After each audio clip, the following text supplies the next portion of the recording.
停止血压，让青山去平复那昏黄的伤。一句誓言，苍天为证，快意恩仇的较量是破除的坚强。我以为江湖有多远，天涯竟然在我眼前。我以为我水有3000，却载不住一个圆。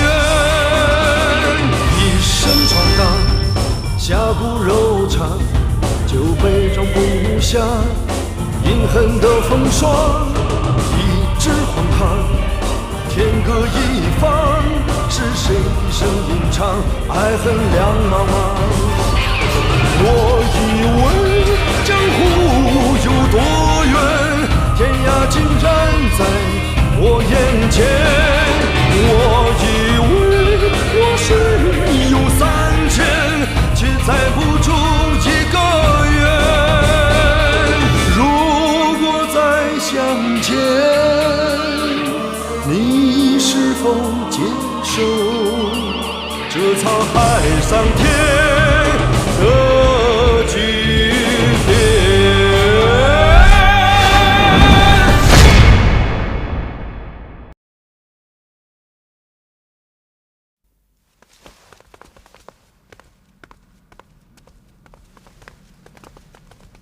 万万不可呀，皇上！朕意已决，尔等无需拦阻。皇上！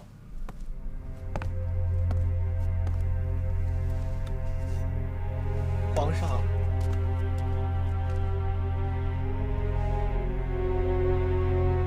此龙栅乃太祖高皇御留，专司杖责不孝子孙所用。放眼今日我朝，论德行功勋，众爱卿皆乃擎天梁柱。重杖朕这治国无方的昏君，就交付汝等爱卿了。谁来？万万不可呀，皇上！都给我起来说话！皇上，起来！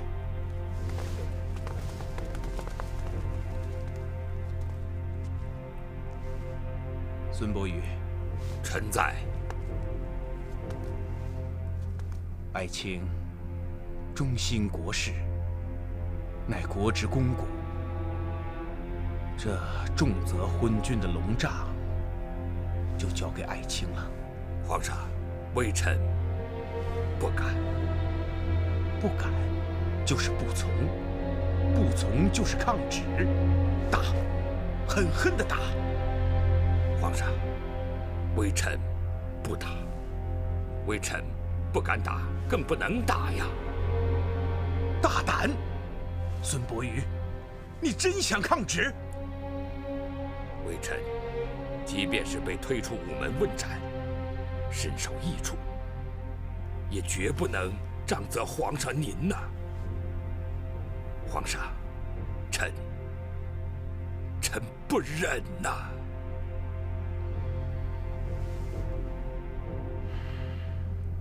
今日朝中纲无序，伦尽免，朕治国无方，万死不足以谢罪。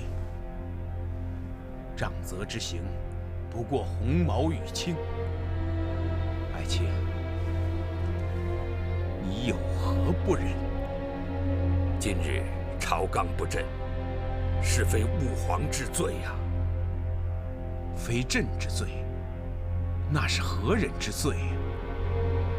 依臣看来，是那内务府总管太监9000岁驾到。魏忠贤，皇上妃，那个郎中的医术真厉害。真是，他不光是厉害，他简直就是神医。那鸟人伤得那么重，他3下2下的弄。不过你得给我记住了啊！每天要照顾好英雄哥哥，还得给他换1次药。那郎中还说了，英雄哥哥还要好几天才会醒呢。你记住了吧？记住了，记住了。说多少遍还记不住啊？哎，我真希望当初那刀应该扎我身上，这样我就可以天天躺在那让他拉我马上飞。我没飞起来，我天天当马用。哎呦，别废话了，快走！哎呀！老臣魏忠贤拜见皇上。爱卿，爱卿年事已高，无需多礼。谢吾皇万岁万万岁！今日皇上初登龙基，亲摄大统，老臣特地从江南返京面圣，贺喜皇上鸿福绵绵。爱卿美意全全，令朕如沐春风。然，爱卿舟车疲累，还是先行反府歇息吧。不，今日皇上召集这般大臣齐聚御书房中，想必是议论国事。老臣身为人臣，希望也能弹尽绵薄之力，为皇上分忧解难啊！来人，还不赶紧给老夫赐座！大胆，魏公公，方才你尚未听宣便擅闯面圣，现在又如此武装，眼中可有皇上天威？孙大人，你未免言重了。本座年事已高，而皇上爱臣如此，想必不会介意，让本座坐下吧。孙大人，魏公公所言甚是，尔等同朝为官，皆乃朕所仰仗之重臣，无需为此繁文缛节，伤了彼此和气。皇上真是宅心仁厚，懂得体恤下臣，真是令老臣感佩之至啊！朕尚有各地方所呈之奏折待批，众爱卿就先行退下吧。如有要事相奏，明日早朝再议。是皇上。不，皇上，龙体为贵，还是尽早歇息。至于这批阅奏折的繁琐事，不如就交由老臣代劳吧。什么？想当初先皇在位，朝中文武百官所呈之奏折，皆由老臣代为批阅。莫非皇上不放心老臣？朕哪里会不放心魏爱卿呢？久闻魏爱卿是位难得的治国良才，辅佐先皇功绩不菲。朕处理国事，尚待爱卿多加指导。若爱卿为朕分忧解劳，那朕不就高枕无忧了吗？皇上过谦了。关领铁骑先锋祖大寿参见大将军。祖参将免礼。将军急召末将前来，不知有何指示？先皇驾崩，当今皇上甫登龙基，魏贼势必趁机谋权。本将欲返京师，以防魏贼图谋不轨。本将召你前来，是要你代理本将坐镇中军，指挥边关，戍守事宜。将军欲返京师，唯恐不妥呀。本将明白，魏贼爪牙遍布京城，此次返京亦遭奸人暗算。可是魏忠贤，狼子野心，本将担心，他迟早会挟天子以令天下。将军忧国之心，末将明白。但如今朝中忠良几乎被魏忠贤赶尽杀绝，已所剩无几。若将军此去再有闪失，只怕再无人能匡扶忠义，辅佐皇上，续我大明天威啊！难道本将就任由奸人跳梁，坐视群魔乱舞，置之不理吗？启禀将军，所谓事缓则圆，要想尽除魏忠贤党羽，必须握其罪证，斩草除根，一举将之扳倒，令恶贼永无翻身余地。本将明白，欲将魏贼罪证昭然于世，首先要先找到顾老生前官印的下落。无奈，本将已接获消息，派去江南接应顾老遗孤的13铁骑已功溃丧命，就连官印下落也一无所获。顾老官印至今下落不明，其实也是件好事，至少证明还没有落入奸贼魏忠贤的手中。将军应当惩奸除恶，找到官印下落，才是首务之急啊！言之有理。立刻传我军令，调派精英继续南下寻找顾老遗孤和官印下落。可恼至极！贤这阉贼，简直目中无人。若不将他除之而后快，朕便难消心头之恨。皇上所言极是。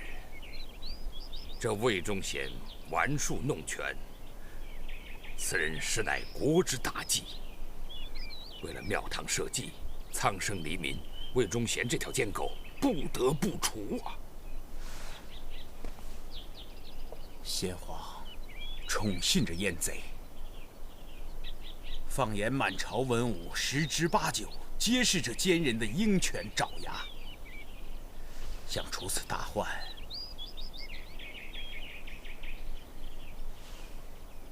并非易事啊！看来要想除此恶贼，就必须仰仗平辽节度使袁大将军了。袁崇焕，袁将军忠肝义胆，刚正不阿，与微臣乃稳静默逆之交。据微臣所悉，袁将军正在搜罗魏忠贤以权谋私的罪证，只待那老贼罪证确凿，皇上便可一举将那魏老贼一杆阉佞党羽悉数监禁。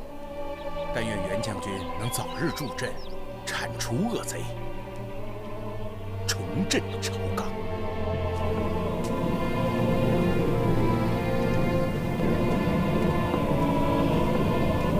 快点啊！快点儿！李飞暖，你所言属实。骑兵9000岁，卑职所言千真万确。江南飞书来报，江浙巡抚潘汝贞的确死于叶红影的剑下。不，这不可能。我儿红影至忠至孝，待我之情恒遇骨肉亲血，他不可能负我，不可能背叛我，绝不可能。我不相信红影会对不起我，对不起朝廷。去，把他找来，马上把他找来。本座要当面问个清楚。回兵9000岁。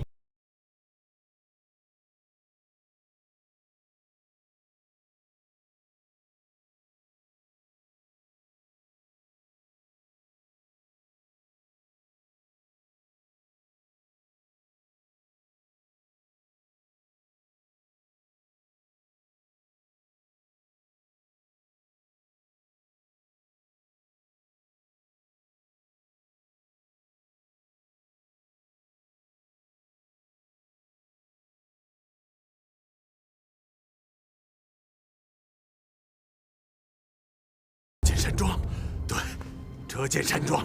红影他无路可走，一定会躲回他师傅那儿折剑山庄的。找，马上派人去给我找。骑兵9000岁，卑职所知，当年先皇出巡江南，折剑山庄庄主战天云救驾有功，先皇特赐了他3份免死铁券。这个人可不太好得罪啊！如果卑职贸然前去寻人，恐怕不妥吧？有何不妥？他只不过是个江湖武夫，而本座是1人之下、万人之上的9000岁。难道你怕得罪了战天云，就不怕得罪了本座吗？啊，卑职不敢。无论你用任何办法、任何手段，一定要找到红影和方宗，否则提出来见。卑职领命。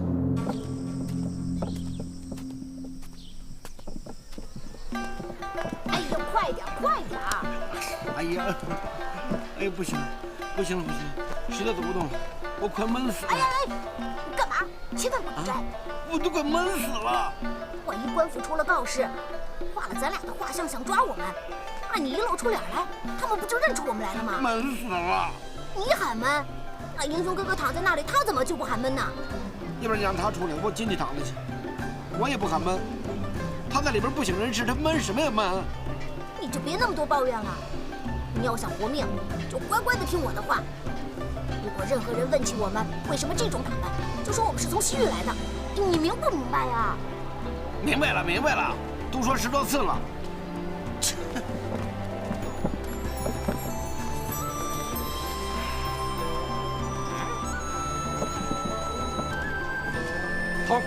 看，正好一个胖子和一个小孩。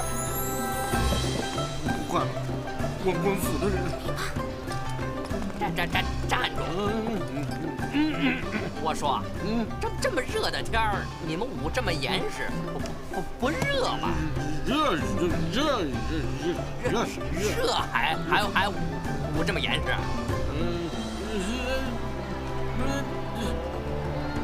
大人，我爹听不懂你们汉人的话，我们是从西域来的。西域来的？我不管你们是西域还是东域。你挡成这样就不是好人，把那个破布给我摘下来。大人，西域人啊，跟你们汉人不一样，我们怕晒太阳，所以这面巾啊不能摘。少废话，摘下来！快！别跟我磨蹭！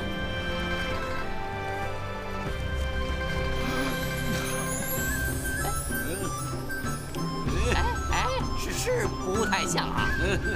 那我们可以走了吗？走哪儿去？你把这个破玩意儿给我摘下来。我也摘呀，我是小孩子，不可能是坏人，就算了。哎，我说话你没听懂是吧？摘下来。好，我摘。可是你别被吓坏啊！少废话，快摘！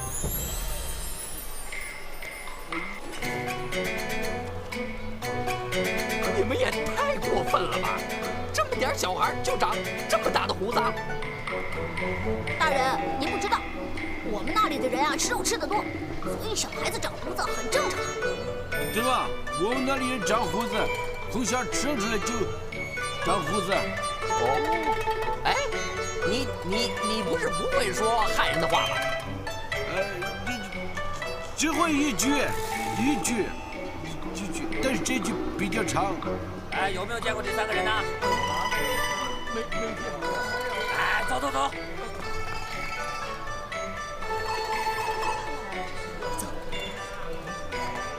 我问你，这里面是什么玩意儿？是我爹。你不是你爹？这是你爹，那也是你爹，你一个人怎么会有俩爹？你给我解释清楚。躺着那个是我的前任，前仆后继了。哎，你不是就会说一句汉话吗？对，是一句，但是我告诉过你，这一句比较长，跟上一句是接着的。哦，连着的行哈，你别打岔。你说你为什么有俩爹？是这样的，大人，在我们西域啊，有钱的女人多的是，她可以娶好多个男人，所以在我们家呀，都有很多个爹，跟你们汉人不一样。就算我相信你，这一个大活人为什么要藏在这里？因为我爹死了，我们要送他回家。死了是吧？打开给我看看。我给女人长胡子。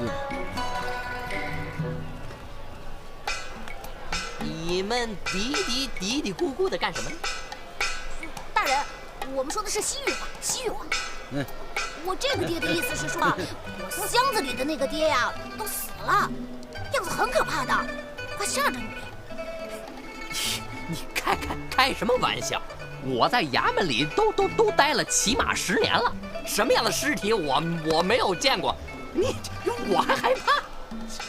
可是我这个爹啊，他的头啊被大石头给砸碎了，脑袋呀都裂成好几瓣了，这眼睛啊都掉出来了，这耳朵和鼻子啊都搅和到一块儿了，还有啊，他上半身啊裂成8瓣了，肚子里的肠子啊都出来了，太可怕了，血肉模糊的像滩泥，你说有多可怕就有多可怕。你是说，就是非常可怕？大人，我可是好心提醒你啊，您要是非要打开这箱子，被吓坏了，那可划不来啊！这可不怪我们哦。你开玩笑，这爷是吓大的。切，那您非要打开这箱子了？那当然了，那当然了。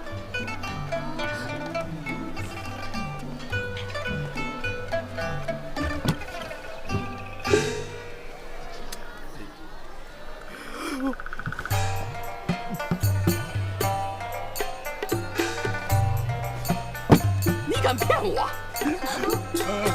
何止是脑袋裂成8块，全身上下10块、20块都有啊！要不是我胆子大，早就被吓死了。大人，你是我长这么大见过胆子最大的人。当然了，我就叫赵大胆儿。那大人，我们现在可以走了吧？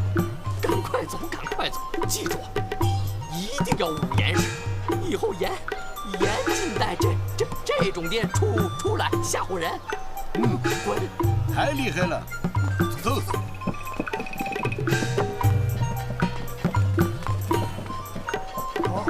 你真大胆！看到了没有？幸好人院他们提前去了阳明山庄，这里所有的街道已经被官兵严防把守，就是为了不让人院他们前往辽东去找袁大将军。原来是这样，那冬青姐，我们不会有事吧？那些人会不会把我们也抓起来呀？你放心，他们的目标是在顾人院和马尚飞的身上。如今我们出了无锡城，官府的注意力不会集中在我们身上。那我就放心了。那我相公他们怎么办呀？冬青姐，我太担心他们了。我们从这条路一直走下去，会遇见他们吗？他们去阳明山庄是往偏西方向走，而我们要去辽东是往东北方向走。一个天南，一个海北，方向完全不同，怎么可能遇得到？那你的意思是我再也遇不上我相公了？我不跟你走了，我要去找我相公。站住！你忘了马尚飞是怎么交代你的吗？没忘，他让我当一个好丫鬟，要伺候好你。既然你记得，那就要听话。可是我已经没有爹了，我现在只有相公一个亲人了，我不能再失去我相公。你放心，等一到辽东，我会尽快请袁大将军派人去接应他们的。真的？但是你要记住，这江湖险恶，你初涉江湖，什么都不懂，所以凡事一定要听我的。记住，千万不要相信任何人，不要跟陌生人说话。最重要的是，不要多管闲事儿，明白吗？知道了。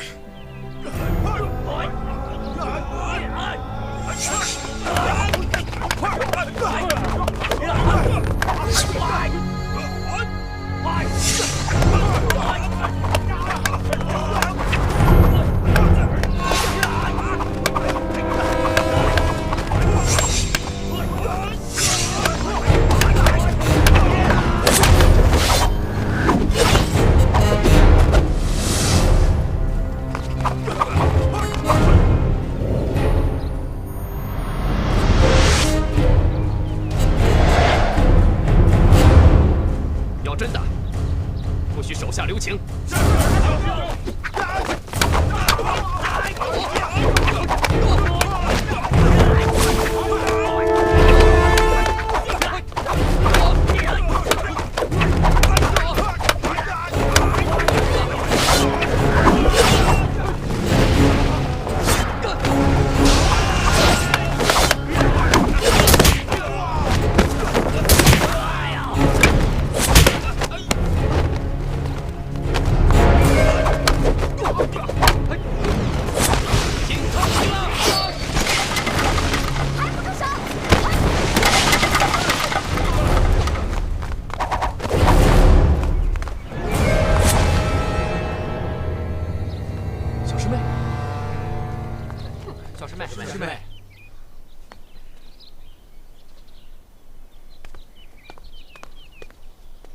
你怎么来了？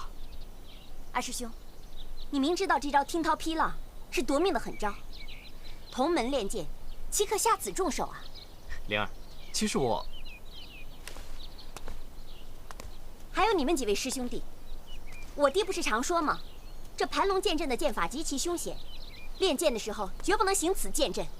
你们把我爹的话都打耳旁风了吗？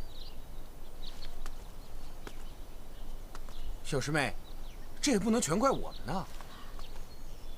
五师兄，这是我亲眼所见，你还敢狡辩？小师妹，你冤枉我师弟了。三师兄，那你说说看，我该怪谁？这，灵儿，要怪就怪我吧。师傅不在，他们都听我的，是我让他们这么做的。什么？师兄，是你？不错，的确是我。你快点儿！哎，快什么快？累死了！这个地方人太怪了，阳明山庄都不知道怎么走。马上飞，向别人问路不能像你这么问。那怎么问？瞧你绷着一张脸，人家知道也不会告诉你的。那你说怎么办？像我这样，摆出张笑脸，哦，这叫礼貌，礼貌懂吧？我得往上翘，这样吗？哎，我说小少爷，你能不能也变得礼貌一点？我怎么变？里边躺了一个就死沉的了，你还坐在这儿，你这多重啊？下来！切！嘿嘿嘿，哎，小少爷，能不能再礼貌一点？帮我拉一会儿。哎呦，我拉。哎，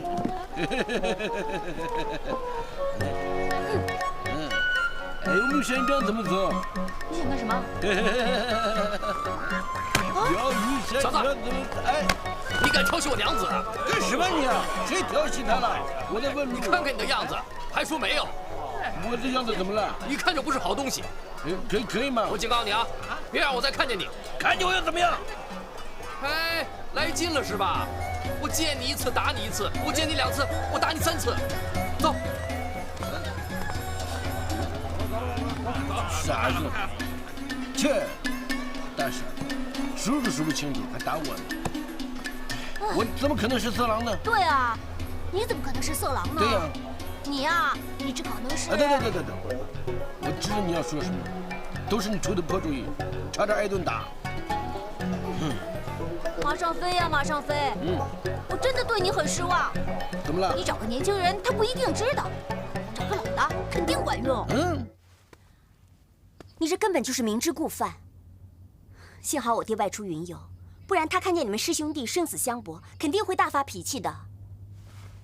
灵儿，我跟师弟们一幕间过招，切磋武艺，你怎么能说是生死相搏呢？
小哥，谢谢你打扰。老大爷，甭客气，我呀想找您问个路。什么？你说什么？我呀想找您问个路。哦，你想找棵树啊？不是，我想问您阳明山庄怎么走。哦，你是说你想找个人啊？啊，那你可问对人喽。我在这儿啊要了几10年的饭，没有我不认识的。说吧，找谁啊？我呀想找阳明山庄的庄主战天云。哦，你想找丐帮的帮主阮泥巴呀？不是，我们不找丐帮，我们啊找的人姓战。您快告诉我们吧，阳明山庄怎么走？我当然认识了。那你既然知道，就赶紧告诉我们吧。我就是丐帮的帮主阮泥巴呀。哎呀，我们不是找您，我们找的人姓战，春秋战国的战，蓝天的天，白云的云，战天云。没错啊，我就姓阮，耳道旁的阮，泥巴的泥，泥巴的巴，阮泥巴呀。不是阮泥巴，他是烂泥巴。你知道就说知道，不知道就说不知道，不要不知道说知道，也不要知道说不知道。你臭要饭，别跟他计较。什么？你竟敢骂我是臭要饭的？哎，我说了半天你就没听见，我那么小声骂你就听见了。嘿，你还敢骂我是臭要饭的？伙儿们，伙儿们，给我打，狠狠的打！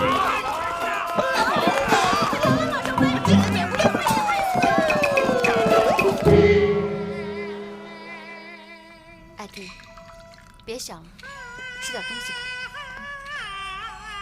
冬青姐，我一看到那个拉琴的老伯，就想我爹了。里边请。去，看见了吧？蓝水帆秀菊亮，看见了吗？就是他们俩。南凯，你确定就是他们？哼，他们俩就是华成辉，我也认识。那还等什么？上，走！你们干什么？以为躲得了？识相的乖乖跟我们回去。哎，走！你们是谁呀？哎，好，你们干什么呀？少废话，给我打！别打我爹！别打我！你放开我！哎呦！季姐，你看你们太过分了，光天化日，强抢民女。艾迪，别管他们是谁。冬季姐，你看他，艾迪，那是他们。你们这群怎么还有没有王法？王法，老子就是王法！打！救命啊！给我打！好家伙！住手！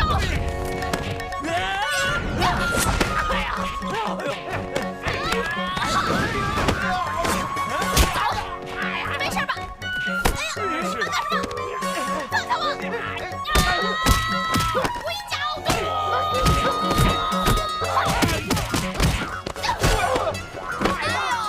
给我抓住他！住手！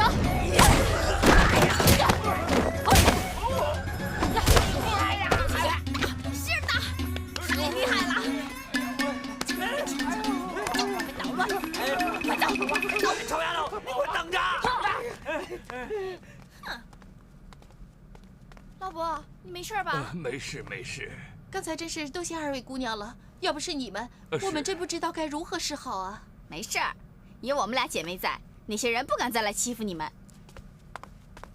别多说了。哎，2位姑娘要走啊？对啊，我们还有事儿呢。别多说了，快走。2位姑娘请留步，老汉还没有报答2位姑娘呢。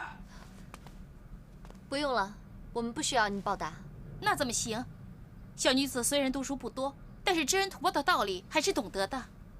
这样吧，天色不早了，就请2位姑娘到我家暂住一宿，也好了去我跟我爹的报恩心愿。好啊，好啊，好！哎呀，这几天我们一直在赶路，我都饿得不行了。一会儿上你们家大吃一顿。艾迪，冬青姐，你怎么了？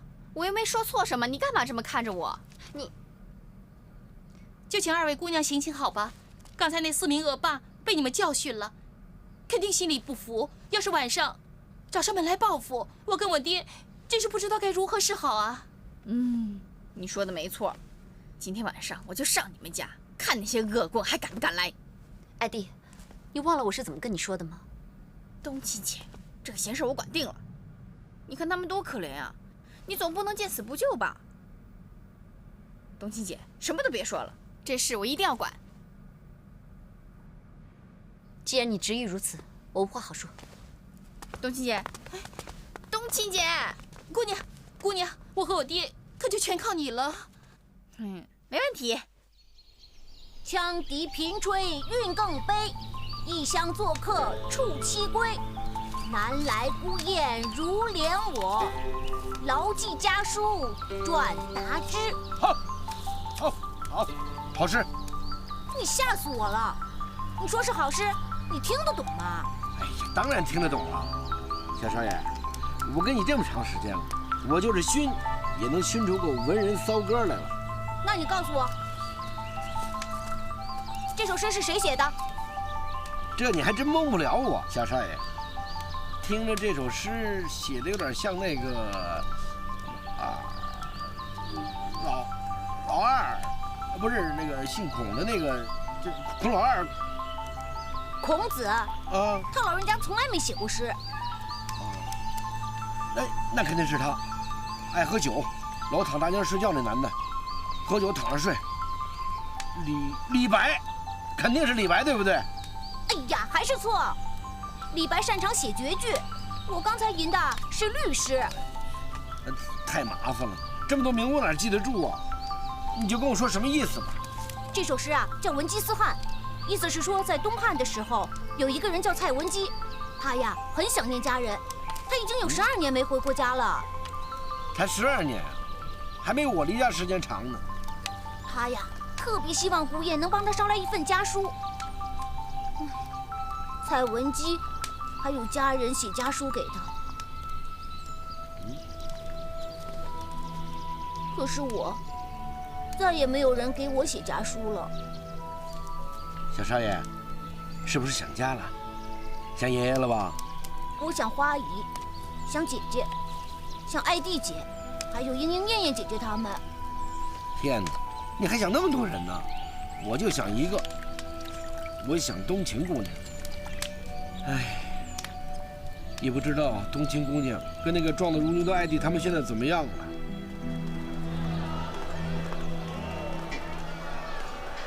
这个死丫头，说好了说话算数，又变卦，看你一会儿来不来找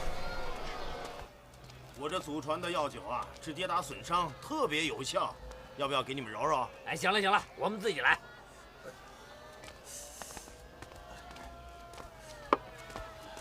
混蛋，眼看就要逮住那对妇女了，没想到半路却杀出来2个恶婆娘。不是，错过了这次机会，下次要想再逮到这种人犯，就没这么容易了。你们刚才说什么？再说一遍。又是你这个恶婆娘！你助纣为虐，帮助那对妇女害人，你不怕遭报应吗？各位真的误会了，我跟那对妇女并非一路人。我想问，他们真的是人贩子吗？难不成我们几个大老爷们儿还骗你一个姑娘不成？那对妇女丧尽天良，被他们糟蹋拐卖的女孩不知道有多少了。英雄哥哥，我喂你喝粥，小心烫哦。哎，小少爷，不行！小少爷，小少爷，干嘛呀？什么干嘛？英雄哥哥，英雄哥哥的，你心里还没有马上飞呀？怎么了呀你？好端端的，你跟谁发脾气啊？跟你，这个白眼狼，没良心！你骂我没良心？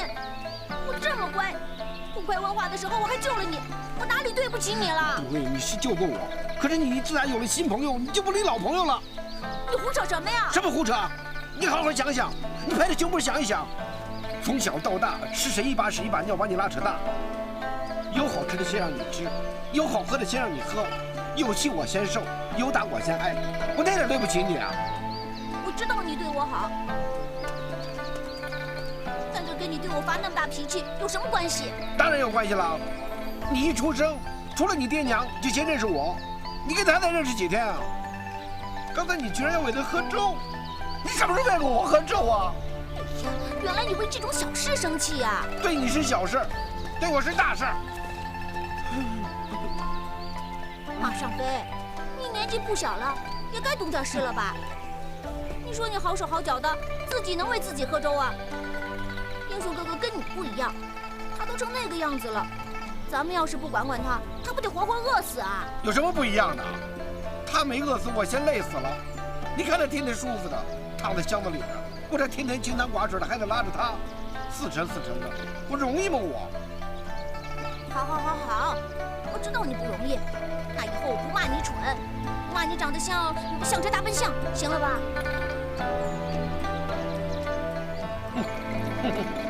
这还像话？我家到了，请吧。哇！你们家这么漂亮啊！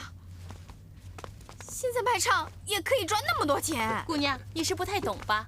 现在卖唱可挣不了几个钱。哦，那你们肯定是做别的买卖了吧？姑娘，您说对了，我和我爹是做了别的买卖。哦，嘿嘿。那什么买卖可以赚那么多钱啊？今天晚上你就知道了。好，上茶。请喝茶。姑娘，您喝茶。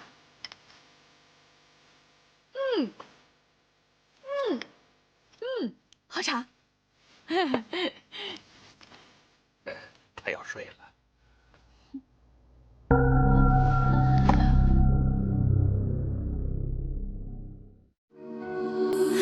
黄花随风，尘缘未落地，铜镜离墨，胭脂红灯远方，一路烟雨迷蒙。月落无声，照一世浮萍，千回百转到了曲终，还不见你的踪影。散落的爱藏在岁月的屏，不忍拆封。只愿它还会让我们紧紧相拥。散落的爱藏在岁月的屏，不忍拆封。只怕它装不下我们来世今生。也许我的心只有你才会懂。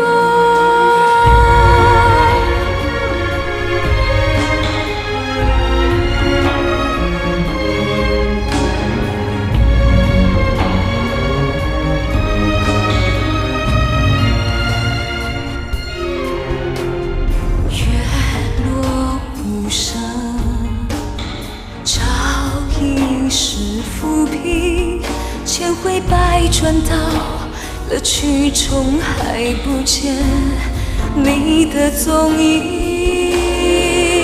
散落的爱藏在岁月的屏，不忍拆封。只愿它还会让我们紧紧相拥。落的爱藏在岁月的屏，不忍拆封。只怕它装不下我们来世今生。